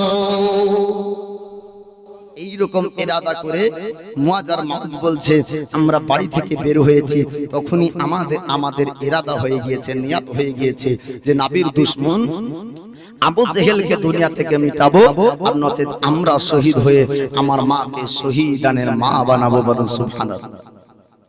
এবার আব্দুর রহমান বিন আউফ আপনার দুইজন ব্যক্তিকে বললেন, ও মুআযার মাউজ, তোমরা শুনে নাও, ওই দেখো লোহার তাম্বু দেখা যায় আপনার যুদ্ধের ময়দানে, জঙ্গে আপনার বদরের ময়দানে পৌঁছানো হলো। আল্লাহর নবীর সাহাবী আপনার আব্দুর রহমান বিন আউফ বলে, ও মুআযার মাউজ, ওই যে একটা লোহার তাম্বু দেখা যায়, আপনার লোহার তাম্বুর চারিপাশে প্রায় কমবেশ আপনার 60 থেকে ৭০ জন সিপাহী আছে, তার আপনার আবু জেহেলের বডিগার্ড হিসাবে ৭০ থেকে আপনার ৬০ জন ব্যক্তি আপনার পাহারা দিচ্ছে। আল্লাহর নবীর সাহাবী, সুবহানাল্লাহ, কি নাম গো? বল্টু শেখ। সুবহানাল্লাহ। এই দেখেন পিতার জন্য দোয়া। বল্টু শেখ নাকি? নারায়ে তাকবীর, নারায়ে রিসালাত। এই দেখেন মসজিদে বল্টু শেখ ১০,০০০ টাকার দাতা, বলেন জিন্দাবাদ। সুবহানাল্লাহ। সতারদা ভর নামে তুমি সব থেকে দাতা, মাফ করে দিও তার পিতার জীবনের গুনাহ খাতা। আল্লাহ আরো দোয়া করি, আল্লাহ তাহার জন্নতে সুখে শান্তি রেখো মওলা ওই কবরেতে। যোগ্য বাপের যোগ্য বাটা দেখো কোথায় বসেছিল, ১০,০০০ টাকা দেখো মসজিদেতে দিল। মসজিদের প্রতি তাহার মহব্বত ছিল, ছিল কিনা ছিল ছিল কিনা ছিল দেখো জানে বোঝা গেল। আহারে পিয়ারা বান্দা যদি না আসিত, এই ১০,০০০ টাকা কে দিয়ে যেত। আমি পাপী গুনাহগার, দোয়া নাহি জানি, তার জন্য দোয়া করবেন মা ফাতেমা জননী। সুবহানাল্লাহ। দেখেন বাচ্চা মেয়ে আরো ২০০ টাকা দিয়েছে, আল্লাহ তার দানকে কবুল করুক, আমিন রাব্বাল আলামিন। সুবহানাল্লাহ। আপনার ভাবিয়েন না যে বড় বলে বড় দোয়া হলো আর ছোট বলে দোয়া হচ্ছে না। জি সুবহানাল্লাহ, সবার জন্য দোয়া হবে, বাপ মোনাজাত হবে। আমি বক্তব্য শেষ করে সমস্ত দানকারীদের জন্য দোয়া করে তারপরে অধম এই পাপী এই গুনাহগার স্টেজ থেকে নামবে। বাপ আপনার এইরকম ১০,০০০-এর জোড়া আর গোটা গ্রামের মধ্যে হবে না গো। সুবহানাল্লাহ। এরকম পিতাকে ভালোবাসে, মাকে ভালোবাসে, ওগো একটু স্মরণ করেন না যে আপনার মা কত কষ্ট করে শীতের রাত্রিতে ঠান্ডার সমাতে আপনি প্রসাদ করেছিলেন, ওই মা জননী কাপড়ে জড়িয়ে আপনাকে রেখেছিল। আজ আপনার মা অন্ধকার কবরে, আপনার মায়ের কবরে আলো যেন হয়, আপনার মায়ের কবরে একটু আলার ব্যবস্থা করেন, বাল্বের ব্যবস্থা করে দেন। আপনি গরমের সময় পাংখা চালাচ্ছেন, আপনার মা অন্ধকার কবরে, আপনি অন্ধকারে বাল্ব চালিয়েছেন, আপনার মা পিতা আপনার কবরে আছে অন্ধকারে, উনি কবরের একটু বাল্ব জ্বালিয়ে দেন। বলে কি? বলে কবরের বাল্ব হলো আপনার মায়ের জন্য সাদকা করুন, দান করুন। এই দান দানের সওয়াব কবরে গেলে কবর আপনার আলো হবে, অর্থাৎ কবরের আযাব হালকা হবে। এইরকম যোগ্য মায়ের যোগ্য বেটা যদি কেউ থাকে, এই আল্লাহর ঘরের জন্য 1000 টাকা দেন। সুবহানাল্লাহ। এই দেখেন আরেকজন মা, এই দেখেন 400 টাকা দান করেছে। আল্লাহ তার দানকে কবুল করুক, আমিন ইয়া রাব্বাল আলামিন। সুবহানাল্লাহ। এরকম নাই কেউ 1000 টাকা, বামের থেকে, ডান দিক থেকে, পিছন থেকে, আগে থেকে, রাস্তা থেকে যদি কোনো ব্যক্তি থাকেন, তো আল্লাহর ঘর পবিত্র মসজিদের জন্য 1000 টাকা দেনেওয়ালা এরকম আরেকজন ব্যক্তি একটু চট করে আসেন যে হুজুর আমার মা কবরে আছে, আমার মায়ের জন্য একটু দোয়া করেন। বাপ কবর আছে, বাপের জন্য একটু দোয়া করেন। আর আমার মালে একটু যেন বরকত হয়, তার জন্য একটু দোয়া করেন। আমি একটা ব্যবসা করি, ব্যবসার জন্য একটু দোয়া করেন। আমি একটু চাষ করি, চাষের জন্য একটু দোয়া করেন। আমার ঘরে খুব অসুখ বিসুখ হচ্ছে, খুবই অসুস্থ মানুষ পড়ে যাচ্ছে। ঘরে সব সময় একটু বালা মুসিবতের সঙ্গে থাকছি, যেন বালা মুসিবত দূর হয়ে যায়, অসুখ যেন দূর হয়ে যায়, রোগ বালা যেন কম হয়। সুবহানাল্লাহ। এই দেখেন আল্লাহর বান্দি 1000 টাকা মসজিদের জন্য দান করেছে। নারায়ে তাকবীর, নারায়ে রিসালাত। এই দেখেন মাসলাকে আলা হযরত আল্লাহর প্যারা বান্দি 1000 টাকার দাতা, বলেন জিন্দাবাদ। সুবহানাল্লাহ। 1000 টাকা আছে, 900 টাকা। কি নাম হলো? সাজ্জাদ আলী। নারায়ে তাকবীর, নারায়ে রিসালাত। এই দেখেন যোগ্য বাপের যোগ্য বেটা সাজ্জাদ আলী 900 টাকার দাতা, বলেন জিন্দাবাদ। আমিন ইয়া রাব্বাল আলামিন। 3000 কি নাম? সুবহানাল্লাহ। দেখেন নামের দরকার নাই, আমের দরকার আছে। পিতা দাদু দাদির নামে নারায়ে তাকবীর, নারায়ে রিসালাত। 17 দফার নামে তুমি সব থেকে যাতা, মাফ করে দিয়ে তার দাদু দাদির জীবনের গুনাহ খাতা। আর দোয়া করি আল্লাহ তার দাদু দাদির জন্নতে সুখ শান্তি রেখো মওলা ওই কবরেতে, যে আশাতে যে নিয়াতে করে গেল দান, অন্তে কবুল করো পাক সুবহান। যোগ্য বাপে যোগ্য বেটা কোথায় বসেছিল, ছিল কি না ছিল তা খোদানে বোঝা গেল। আহারে পিয়ারা বান্দা যদি না আসিত, আল্লাহর ঘরে কে বাদন করে যেত। আর দোয়া করি আল্লাহ দানকারীর জন্নতে সুখে শান্তি রেখো মওলা দোন জগতে দে, আল্লাহুম্মা আমিন। এরকম আর কেউ নাই। দাদু দাদিকে ভালোবাসে, নানা নানিকে ভালোবাসে, শ্বশুর শাশুড়িকে ভালোবাসে, পিতা মাতাকে ভালোবাসে। এরকম যদি কোনো ব্যক্তি থাকে, শ্বশুর শাশুড়িকে ভালোবাসা জামাইকে আছে গো, বলে এমনি এমনি ভালোবাসা নাই। শ্বশুর শাশুড়ি জমি লিবে, টাকা লিবে, ঘর লিবে, গাড়ি দিচ্ছে শ্বশুরে, আপনার বাড়ি দিচ্ছে শ্বশুরে, জমি দিচ্ছে শ্বশুরে। একজন কেউ নাই গো। এরকম যদি কেউ থাকেন, কি আছে ও মায়েরা, আপনার আমার ভাষা বুঝছেন তো? হ্যাঁ মায়েরা বুঝতে পাচ্ছেন? একজন ব্যক্তি 500 টাকা দেন। মায়েদেরকে বোঝানো বা খুব কঠিন। হ্যাঁ এলাকাতে বুঝে কি এরা জানে না, একটা বুদ্ধি কম মেয়ের কে ওই আমাদের এলাকাতে বলে সোহদা। এই ভাষাটা এদিকে চলে কিনা জানি না। সোহদা মেয়েকে বুদ্ধি কম বলে। তো তোর স্বামী একটা সোহদা মেয়েকে বিয়ে করেছে একটা ছেলে, তোর স্বামী খুব জ্বালা যন্ত্রণা সহ্য করে। হ্যাঁ তো আর বুদ্ধি কোথা থেকে আনবো? তো পার্শ্ববর্তী মহিলারা বলছে বুদ্ধি যদি আনতে হয় তো জালসাতে পাঠাতে হবে। তোমার বউ তো জালসা শুনতে যায় না, তো বলছে জালসা গেলে বুদ্ধি হবে। বলে হ্যাঁ মৌলবীরা বুদ্ধির কথা ঢালে। তো বলছে কি জালসা শুনতে যাবে তো নিয়ে যাস, ভুগিয়ে ভাগিয়ে বলবি যেন জালসা শুনতে যায়, আর বুদ্ধি যেন হয়, আমার সংসারে তো কমসে কম অশান্তি দূর হবে। এবার ওর বান্ধবীরা প্রতিবেশী মহিলারা বলেছে চল জালসাতে যাবি, তো জালসাতে বুদ্ধি পাবি। তো বলছে বুদ্ধি নিয়ে কি করবো? জালসাতে হারমানি নাই, টুকটুকি নাই, তবলা নাই, ঝনঝনি নাই, কি মজা পাওয়া যাবে? মৌলবি খালি চিল্লায় আর চিল্লায়, চিল্লায় আর চিল্লায়, রস নাই কষ নাই, ওতে যাবো না। কোন রকম ভাবে রাজি করেছে, জালসায় গিয়েছে। আর যেদিন প্রথম জালসায় গেল, মৌলবি ফতোয়া দিল যে স্বামীর পায়ের তলে স্ত্রীর জান্নাত, স্বামীর পায়ের তলে স্ত্রীর জান্নাত। এবার রাত 12টাতে সে ওর স্বামীকে বলছে কি উঠো চলো। বলে কি ব্যাপার? একে তো পাঠালাম জালসাতে বুদ্ধি হবে বলে, তো বুদ্ধি খারাপ করে এসেছি, তো জালসাতে বুদ্ধি ঢেলে দিয়ে আসলো নাকি যেগুলো ছিল। এত রাত্রিতে তো কোনোদিন জাগায়নি আমাকে, এত রাত্রিতে তো ঘুম তো হারাম করেনি। এই তোর মাথা খারাপ হলো নাকি? বলে মাথা খারাপ হয়নি গো, মৌলবিতে বুদ্ধি ঢেলেছে আমার মাথাতে, আমার মাথায় বুদ্ধি চলে এসেছে। বলে কি বুদ্ধি? বলে জান্নাত দেখবো আজকে, তারপরে ঘুমাবো, তুমি নামো বিছানা থেকে। মৌলবি বলল স্বামীর পায়ের তলে স্ত্রী জান্নাত, তো আমি তোমার স্ত্রী, তুমি আমার স্বামী, তোমার পায়ের তলে জান্নাত আজ দেখবো। ও ভেবেছিল যে স্বামী খাটের উপর শুয়ে আছে, তোর পায়ের তল মানে খাটের নিচে, তাহলে জান্নাত থাকবে। ও রাত্রি বেলাতে চারা গলিয়ে জান্নাত দেখতে যাচ্ছে, আর চারাগের আগুন আপনার বিছানায় ধরে গিয়েছে, আগুন জ্বলে। বলছে তাই তো বলি, আমার তো মৌলবীর কথা বিশ্বাস হচ্ছিল না যে এর পায়ের তলে কি আর জান্নাত হয়। তো তখন স্বামী একটু বুদ্ধিজীবী ব্যক্তি, সে বলছে শোন, মৌলবী ঠিকই ফতোয়া দিয়েছে যে আমার পায়ের তলে তোর জান্নাত। মৌলবী বলতে চেয়েছে যে তুই আমার পাটি, আমার খিদমত কর, আমার খিদমত করলে, আমার সেবা করলে তুই জান্নাত পাবি। মহিলাটা বলছে ওতে নাই, এমনি এমনি যদি জান্নাত দেখতে পেতাম তাহলে দেখতাম। তো আজ জানে মুহতারাম, নবীর হাদিস হলো এই যে নবী আপনার বলেছেন যে আল্লাহর পরে যদি কাউকে সাজদা করা জায়েজ হতো, নবী বলে আমি দুনিয়ার মহিলাদেরকে বলতাম আপন স্বামীর পায়ে সাজদা করে। জোরে বলুন সুবহানাল্লাহ।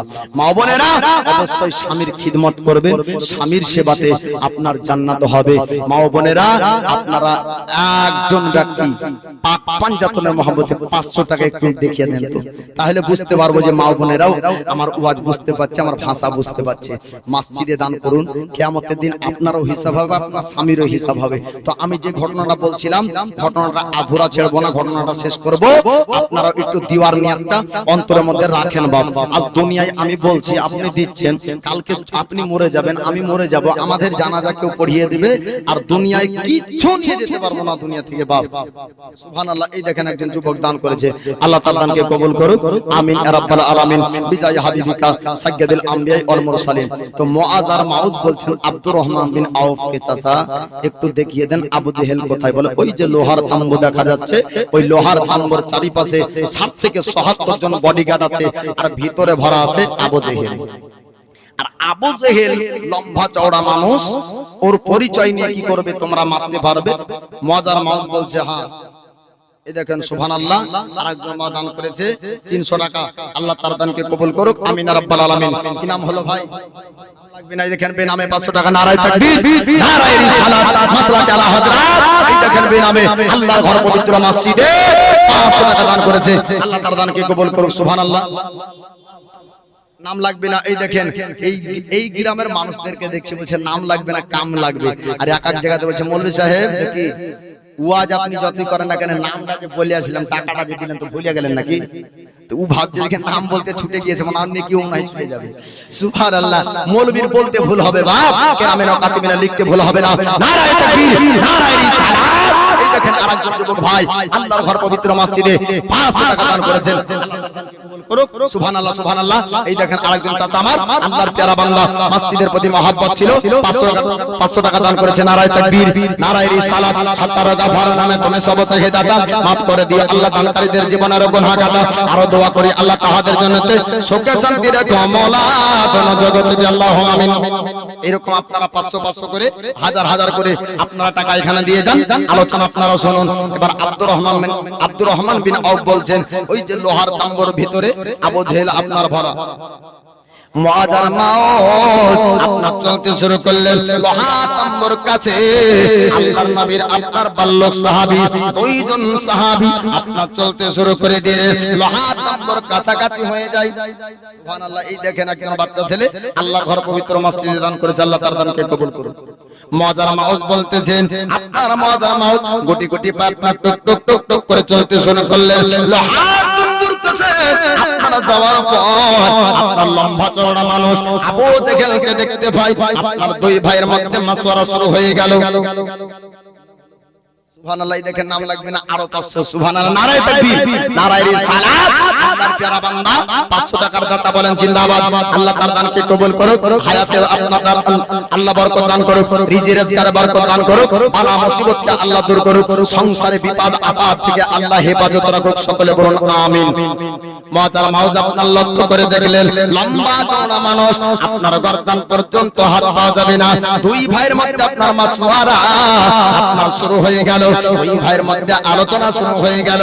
ভাই আপনার ভাইকে বলে, ও ভাই এত বড় লম্বা মানুষ, আমরা গর্দান পর্যন্ত হাত পাবো না, কি করে আমার নবীর দুশমনকে দুনিয়া থেকে মেটাবো, এমন করে আপনার কতল করা সম্ভব হবে? দুইজন ব্যক্তির মধ্যে আপনার আলোচনা হলো, আপনার নিচু দিকে আঘাত করতে হবে, এমনি আপনার জমিনে পড়ে যাবে, আর যেমনই আপনার জমিনে পড়বে বর্দান দিয়ে আপনার ছুরি চালিয়ে দিব।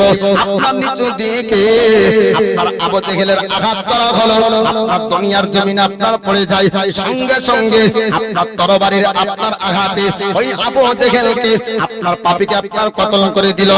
আর যেমন আপনার কতল হয়ে যায়, সমস্ত আপনার সেনাবাহিনীর আপনার ক্ষেত্রে হয়ে গেল। তারা আপনার চিন্তা করলো, আমাদের রাজাকে আপনার কতল করা হয়ে গিয়েছে, আমাদের রাজা আপনার কতল হয়েছে, আর আপনার যুদ্ধ হয়তো এখানে আর হবে না। সমস্ত সেনাবাহিনীরা তারা ভাবলো যে আপনার কতল করলো, তাকে পৃথিবীর জমিন থেকে আগে মিটাতে হবে, পরবর্তীতে আমরা যুদ্ধ করব। এবার তোর দিক থেকে আপনার তীর ধনুক আপনার ছাড়তে শুরু করলো, তীর বলল মারতে শুরু করে দিল। বাল্যক সাহাবী মজার মাউতের মধ্যে একজন ভাইয়ের ভালকম পর্যন্ত তীর চলে আসে। সুবহানাল্লাহ। এই দেখেন বৃদ্ধ চাচা আমার আল্লাহর পেয়ারা বান্দা মসজিদ দান করেছেন, নারায়ে তাকবীর, নারায়ে রিসালাত, মাসলাকে আলা হযরত, মাসলাকে আলা হযরত। এই দেখেন আল্লাহর পেয়ারা বান্দা 500 টাকার দাতা, বলেন জিন্দাবাদ। আমিন ইয়া রাব্বাল আলামিন। বিজয় হাবিবিকা সাইয়্যিদুল আম্বিয়া ওয়াল মুরসালিন। আল্লাহ তিনার হায়াতে দারাজ করুক, আল্লাহ যেন রিজি রোজগারে বরকত দান করুক, বিপদ আপদ থেকে হেফাজত করুক, অসুখ বিসুখকে দূর করে আল্লাহ সুস্থ করে দিন, সকল বলুন আমিন। সুবহানাল্লাহ। এরকম আপনারা ওখানে নামটা লিখে দিবেন, লগদ হোক বা কি হোক, নামটা একটু লিখে রাখবেন, পরবর্তীতে আমি দোয়া করব। আর আপনারা ঘটনাটা আলোচনাটা একটু মনোযোগ সহকারে শুনুন। চতুর্দিক থেকে আপনার তীর বল্লম চলতে শুরু করলো, তীর বল্লমের আঘাত আপনার আসতে লাগলো, আর ভাইয়ের হলকমে আপনার তীর লেগে গেল। ওই ভাই আপনার শাহাদাত বরণ করেন, ওই ভাই আপনার শহীদ হয়ে যায়। আর কিন্তু আরেকজন ভাই ময়দান ছেড়ে পালিয়ে যান না, ময়দান ছেড়ে আপনার চলে যায় না। ভাই আপনার শহীদ যখন হয়ে গেল, আরেকজন ভাই আপনার যুদ্ধ করতে শুরু করে দিলেন। যুদ্ধ করতে করতে আরেকজন পাপী আপনার আসলো, আসার পরে একটা তরবারির আঘাত আপনার বাজুতে মারলো, আর বাজুটা এতটা আপনার কেটে গিয়েছিল, আপনার বাজুটা ঝুলতেছিল, আর হাতে তরবারি নিয়ে নাই, আর ওই হাত দিয়ে আপনার যুদ্ধ করতে শুরু করে দিলেন। আর ওই হাতে আপনার যুদ্ধ করেন, বারবার যেন হাতের সামনে আপনার চলে আসে হাত। নারায়ে তাকবীর, নারায়ে তাকবীর, নারায়ে রিসালাত, নারায়ে রিসালাত, মাসলাকে আলা, মাসলাকে আলা হযরত, উলামা আহলে সুন্নাত, উলামা আহলে সুন্নাত, হযরত আল্লামা কারি মাওলানা মুফতি নিয়াজ আহমদ রিজভী সাহেব। নারায়ে তাকবীর, নারায়ে রিসালাত। সুবহানাল্লাহ। বসে যান, একটু আগে আগে চলে আসেন, তো সামনে চলে আসেন, পিছনের জায়গা খালি থাকলে মানুষ বসার সুযোগ পাবে। সুবহানাল্লাহ। এই দেখেন ওস্তাদুল উলামা, আলেমের শিক্ষক মুফতি হুজুর চলে এসেছেন। আর আলোচনা লম্বা করব, আমি অধম পাপী, আমার আলোচনা শেষ করব, হুজুরের আলোচনা আমাদেরকে শুনতে হবে। বাপ তো বলতেছিলাম, এক ভাই শাহাদাত বরণ করলেন, শহীদ হলেন, আর এক ভাই ময়দানে একা লড়াই করে, যুদ্ধ করেন। এই হাত এক হাতে বাজুতে আপনার তরবারির আঘাত করেছে, তরবারির এতটা আঘাত হয়েছিল, এতটা হাত কেটে গিয়েছিল। এই হাতে তরবারি নিয়ে নাই, আর এক হাতে তরবারি নিয়ে ওই হাত দিয়ে যুদ্ধ করছেন, লড়াই করেন। এই হাত বারবার ওই হাতের সামনে সরে যায়। আল্লাহর নবীর বাল্যক সাহাবী জমিনে নিজের হাতকে রেখে দিয়ে পা ওই হাতের উপর চাপিয়ে দিলেন এবং নিজের হাতকে বলে, হাত বারবার তুই আমার হাতের সামনে চলে আসিস, বারবার তুই আমার যুদ্ধে বাধা দিস, এই হাত তোকে আমার শরীরে থাকতে হবে না। সঙ্গে সঙ্গে ওই হাতকে টান দিয়ে আপনার জঙ্গে বদরের ময়দানে আপনার ফেলে দিয়েছিলেন। একবার জোরে বলুন সুবহানাল্লাহ।